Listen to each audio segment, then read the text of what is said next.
Isang linggo na ang kabi-kabilang riot sa Indonesia na nag-ugat sa umano'y korupsyon ng ilang opisyal ng gobyerno. Sobra-sobra daw kasi ang dagdag sahod at housing allowance na nakuha ng ilan nilang mambabatas. Lalo pang tumindi ang mga kilos protesta nang masawi ang isang motorcycle taxi rider matapos mabangga at makaladkad ng isang police car nitong Huwebes.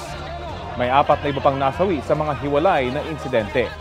Nagpaabot ng pakikiramay sa pamilya ng biktima si Indonesian President Prabowo Subianto at pinaiimbestigahan ang nangyari. Umayag na rin daw ang mga political party na bawasan ang mga benepisyo ng mga mambabatas para matigil na ang mga riot.